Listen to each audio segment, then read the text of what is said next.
Bem-vindos! É com alegria que nos encontramos com vocês em nosso programa semanal No Caminho da Vida, um espaço de encontro com o Senhor, dedicado à leitura da Palavra de Deus, às orações, aos cânticos, às reflexões espirituais e às tradições da nossa Igreja Ortodoxa Antioquina. Este programa é apresentado com a bênção do nosso querido Pai Metropolita Dom Damasquinos Mansur, Arcebispo Metropolitano da Igreja Ortodoxa Antioquina em São Paulo e de todo o Brasil. Permaneçam conosco e caminhemos juntos no caminho da vida. Glória a Ti, ó Deus nosso, glória a Ti.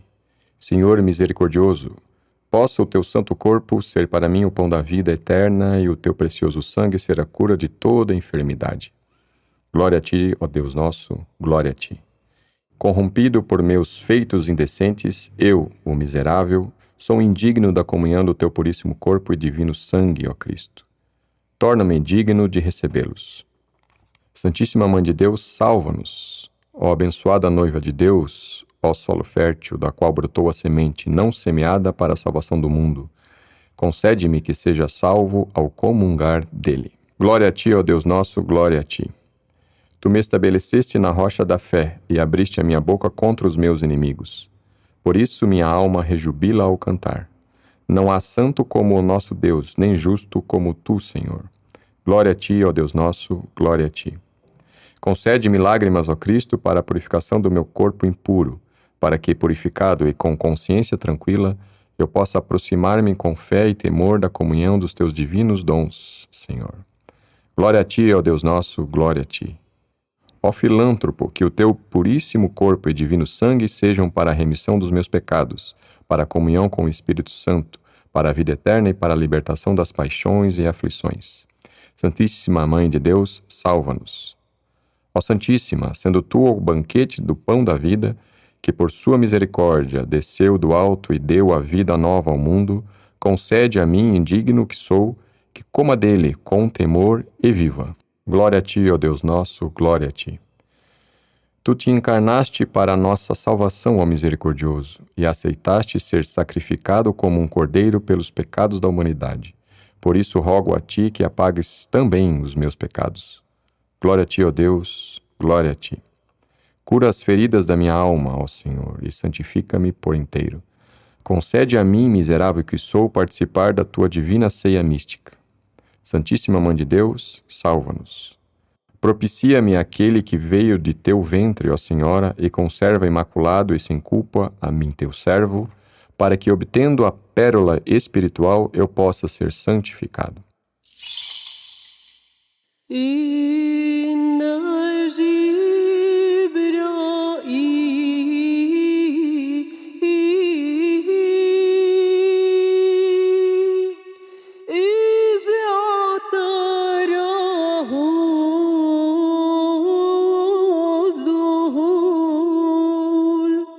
من بهاء عذريتك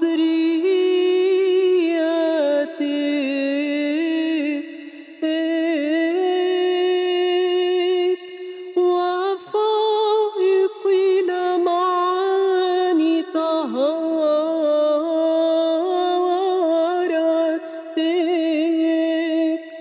هتف نحوك قائلا يا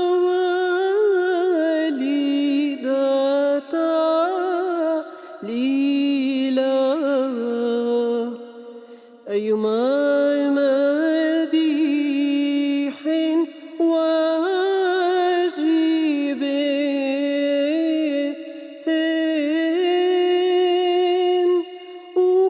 أقدمه لك أم بماذا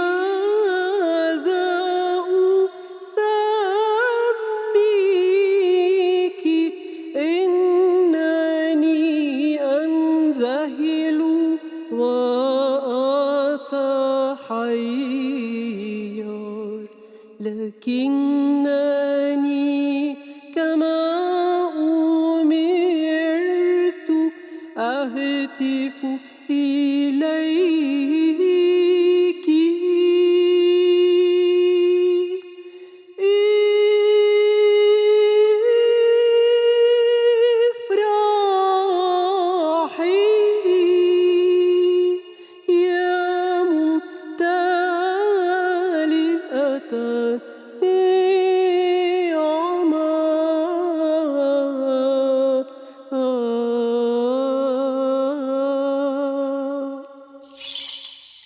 Leitura do Santo Evangelho segundo o evangelista São Mateus.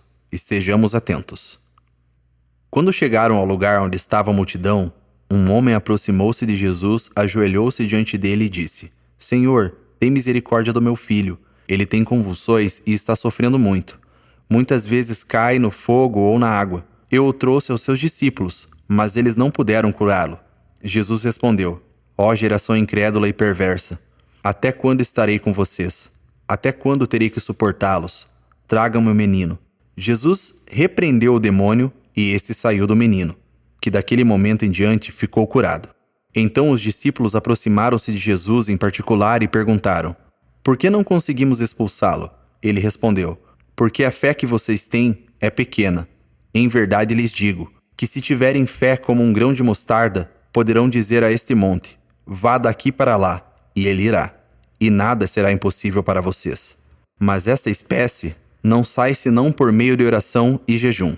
Reunindo-se eles na Galiléia, Jesus lhes disse: O Filho do Homem será entregue nas mãos dos homens. Eles o matarão e no terceiro dia ressuscitará. Os discípulos ficaram tomados de tristeza. Glória a ti, ó Senhor, glória a ti. O episódio começa depois da transfiguração. Cristo descende do Monte Tabor. Tem alguma palavra teológica que descreve o gesto de Cristo de vir até nós? É kenosis. A palavra vem do grego kenos, que significa vazio, esvaziado.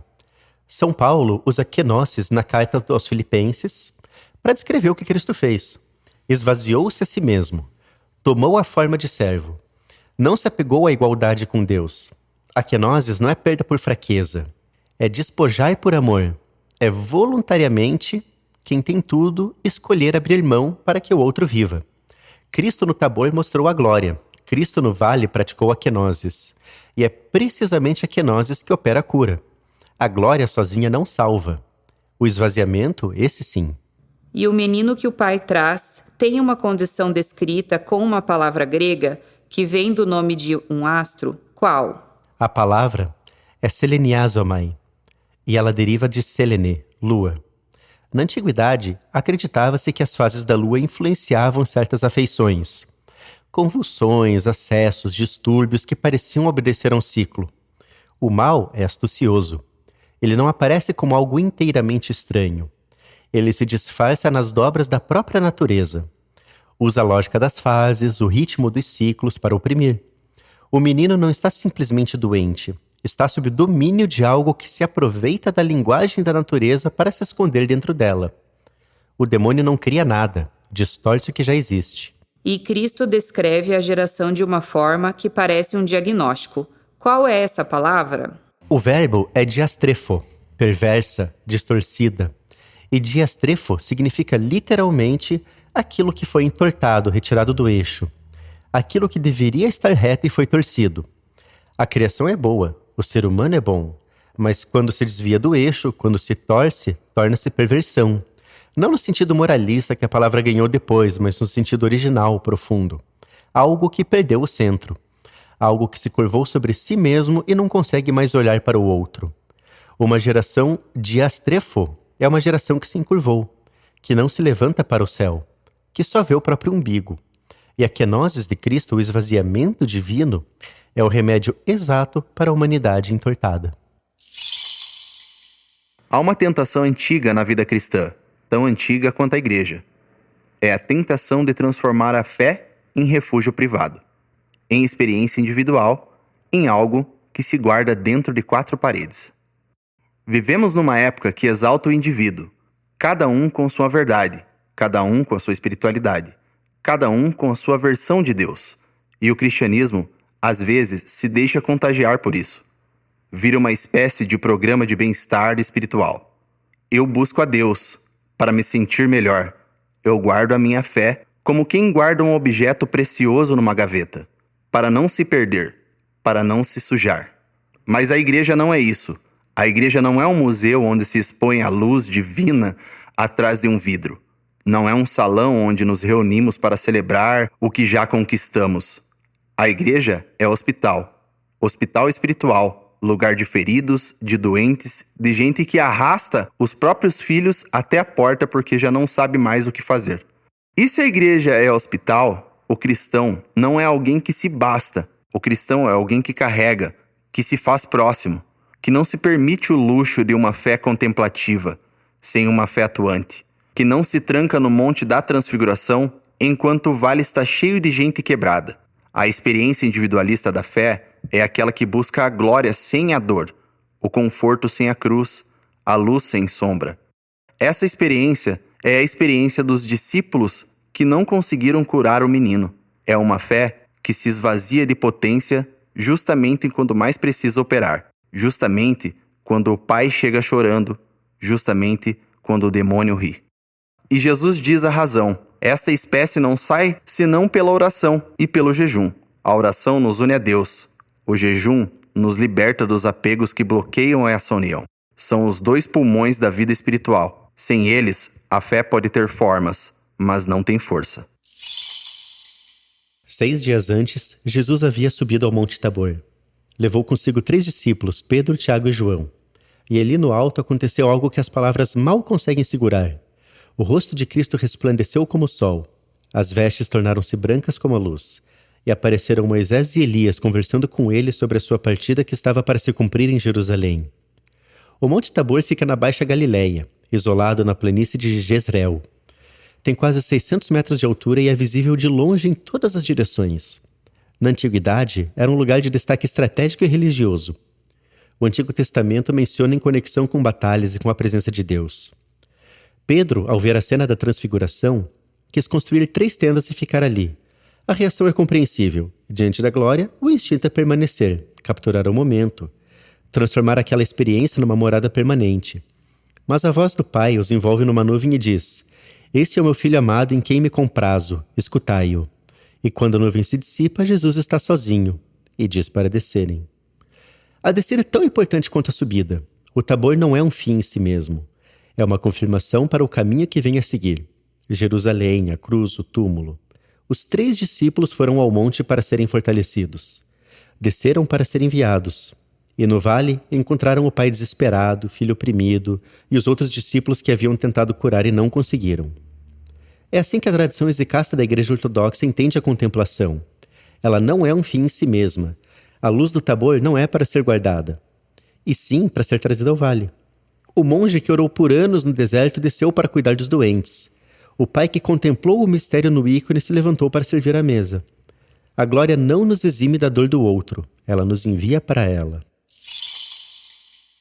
É justo em verdade glorificar-te, ó Mãe de Deus, sempre bem-aventurada e imaculada, Mãe de nosso Deus, mais venerável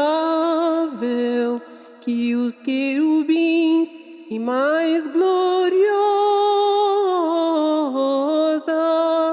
que os serafins, que ilibadamente deste à luz o Verbo de Deus.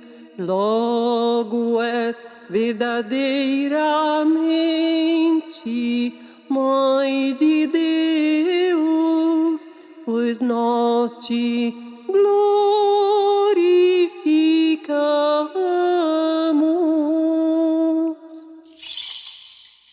Em nome do Pai, e do Filho, e do Espírito Santo, um só Deus. Amém. Queridos irmãos e irmãs em Cristo, há poucos dias atrás vivemos juntos a grande alegria da festa da transfiguração de nosso Senhor, Deus e Salvador Jesus Cristo. Naquela cena majestosa, Pedro, Tiago e João subiram com Jesus ao Monte Tabor e contemplaram a sua glória divina e sua luz incriada que resplandeceu como o sol. Ali o céu se abriu, Moisés e Elias apareceram falando com ele, e veio a voz do Pai clamando da nuvem: Este é meu filho amado, em quem me complacendo. Escutai-o. Diante de tamanho espanto e êxtases espirituais, o apóstolo Pedro desejou que o tempo parasse e que aquele encontro luminoso jamais terminasse. Disse ele: Senhor, bom é estarmos aqui. Os discípulos queriam erguer 3 cabanas para desfrutarem daquela luz, longe do barulho do mundo, de seus problemas e de suas dores. No entanto, Jesus não os deixou permanecer lá. Ele os fez descer do topo do monte para retornarem à dura realidade. E na base do monte, no vale, esperava-os um cenário completamente oposto. Um cenário cheio de lágrimas, clamores e desfiguração humana. Ali encontraram um pai angustiado e quebrado, de joelhos com seu filho, lunático, possuído por um demônio que o atormentava brutalmente, atirando-o muitas vezes no fogo e muitas vezes na água, para o destruir e apagar a sua dignidade humana. Diante da impotência e do fracasso dos discípulos que haviam permanecido na base do monte em expulsar aquele mal, o pai clamou com dor e súplica a Jesus: Senhor, tem misericórdia de meu filho, que é lunático e sofre muito. Nesse momento, Jesus voltou-se para seus discípulos e para a multidão, soltando um brado que sacode as consciências. Ó geração incrível e perversa! Até quando estarei convosco? Até quando vos sofrerei? Em seguida, repreendeu o demônio e curou o menino. Que contraste gritante é este! No alto do monte, há luz, transfiguração e um Deus glorificado. Na base do monte, há trevas, gritos e um demônio atormentando a infância. Aqui o Evangelho de hoje nos coloca diante de uma lição fundamental para a nossa fé. O cristianismo não é uma contemplação estática e isolada apenas no topo de uma montanha distante.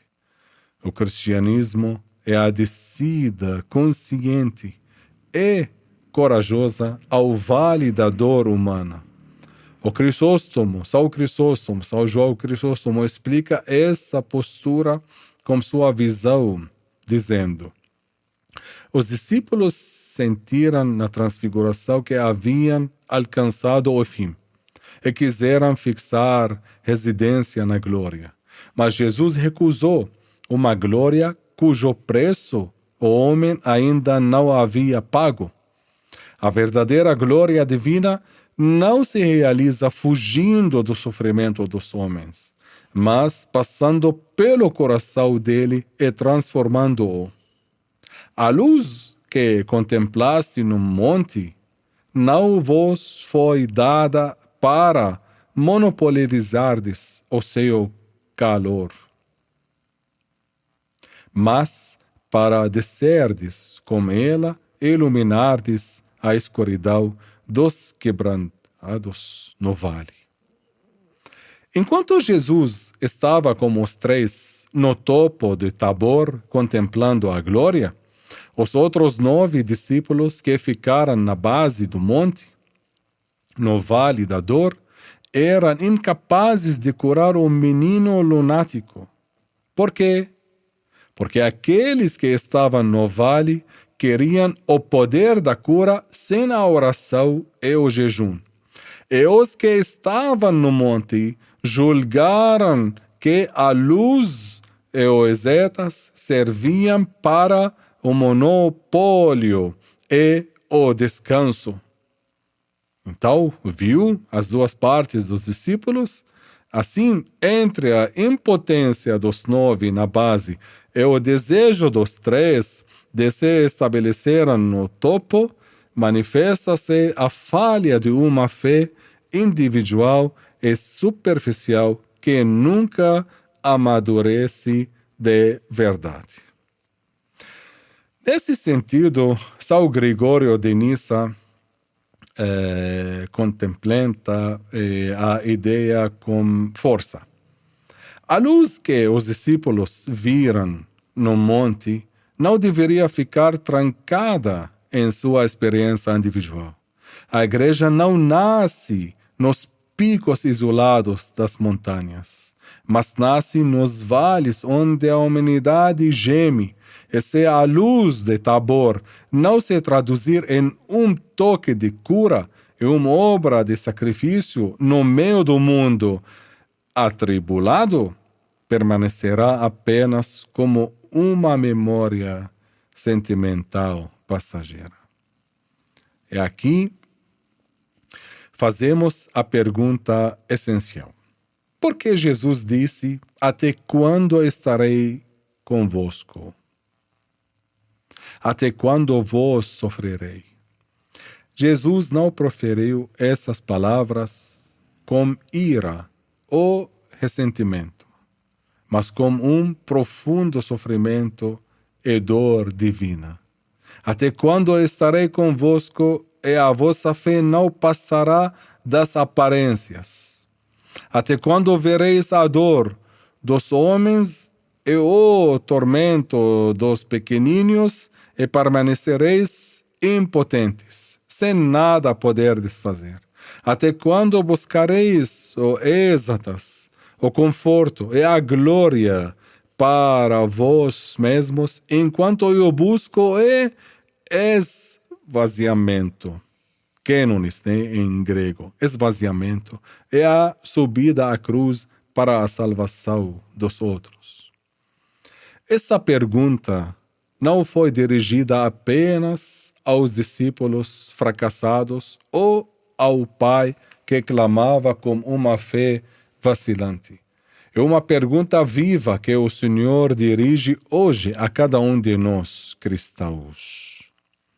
Santo Cirilo de Alexandria retorna para esclarecer a profundidade dessa impotência, dizendo: a fragilidade que atingiu os discípulos no vale não foi um defeito no dom divino que receberam, pois o Senhor não concede dádivas imperfeitas. Ao contrário, foi uma prova de que a graça não opera no ser humano de forma mágica. A graça necessita de uma fé viva que se alimenta do combate espiritual. Se eles falharam, foi porque julgaram que a autoridade divina fosse uma mera posse pessoal, esperando-a da oração fervorosa e da união compassiva e profunda com as dores deste menino atormentado. Prestai atenção, meus queridos. Se a igreja permanecesse apenas como um conjunto de rituais repetitivos, festas folclóricos e púlpitos de pregação eloquente, sem um impacto real na vida do povo, ela se tornaria um museu de antiguidades ou um cofre para preservar tradições mortas. A igreja, em sua essência, é o corpo vivo do Cristo, caminhando no vale da dor humana. Os santos padres nos ensinaram, com palavras severas, a igreja que não alivia o sofrimento do povo e não compartilha os seus fardos, não é a igreja de Cristo. Se um ser humano atribulado, necessitado, quebrado pelas injustiças da vida, recorre às nossas paróquias ou aos nossos corações e encontra indiferença, frieza ou rejeição por trás de uma máscara de adoração puramente ritualística. De qual transfiguração e de qual glória ousamos falar? O homem que sofre não quer discursos teóricos distantes de sua realidade. Ele quer tocar a presença curadora de Cristo através de tuas mãos, de teus olhos e de teu coração. A imagem deste menino lunático, a quem o demônio atirava ora no fogo, ora na água, não é apenas um relato histórico, mas também é um espelho que reflete a realidade da nossa sociedade contemporânea hoje também. Olhai para a violência disseminada, a falta de justiça social e a exploração do mais fraco sobre a lei da selva materialista. Olhai para o declínio dos valores, a competição feroz pelo dinheiro que sufoca a vida espiritual. É a cultura do lucro rápido e da hipocrisia que desumaniza o homem e apaga a sua imagem divina. Tudo isso constituiu o fogo e a água com que o demônio atormentava aquele pobre menino. A este respeito, São Basílio Magno estabelece a sua regra de ouro. O Espírito de Deus habita onde há uma liberdade digna, mas onde quer que haja opressão, escravidão, as paixões do mundo e a ausência de justiça. Ali o inimigo do bem domina para corromper a criação de Deus. Por isso, a Igreja é chamada hoje, em cada um de seus membros, a partir de mim, a libertar as pessoas dessas escravidões modernas. Este é o nosso verdadeiro combate cristão. Queridos irmãos e irmãs em Cristo.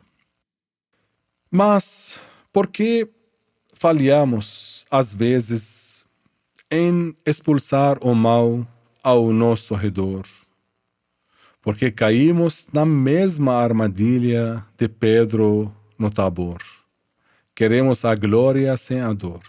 Queremos desfrutar da luz de Cristo sentados em nossas salas confortáveis e recusamos descer à escuridão dos becos onde estão os que sofrem.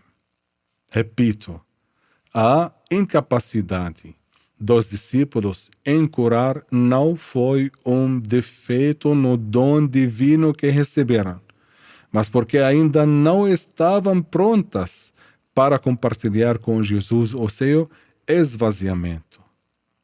Cânones, as suas dores e a sua cruz. Quem busca consolo apenas para si mesmo perde a glória de Cristo. Qual é a solução, então? Jesus nos dá a receita divina com clareza. Mas esta casta de demônios não se expulsa senão pela oração e pelo jejum. A oração é a união contínua com Deus, é o preenchimento com sua luz. O jejum é o exercício diário de autocontrole e da libertação da vontade e da escravidão da matéria.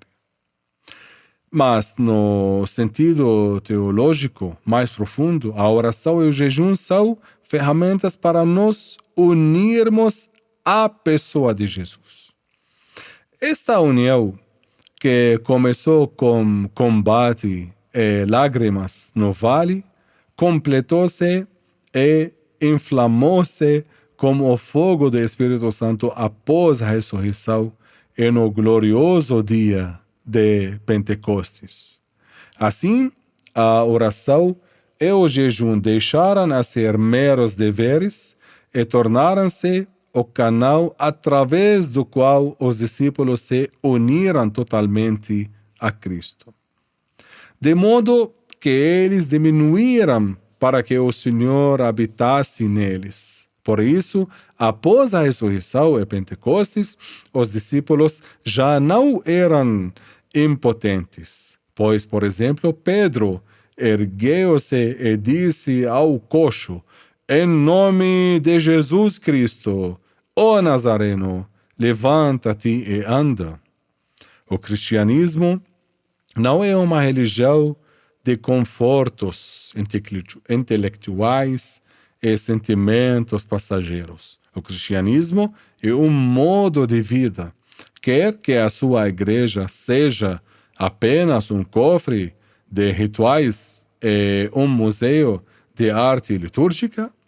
Sim, sem problema, que ela seja revestida, de toda a beleza, mas com a condição de ser também um hospital espiritual e um templo vivo, onde o necessitado entra e encontra cura e descanso.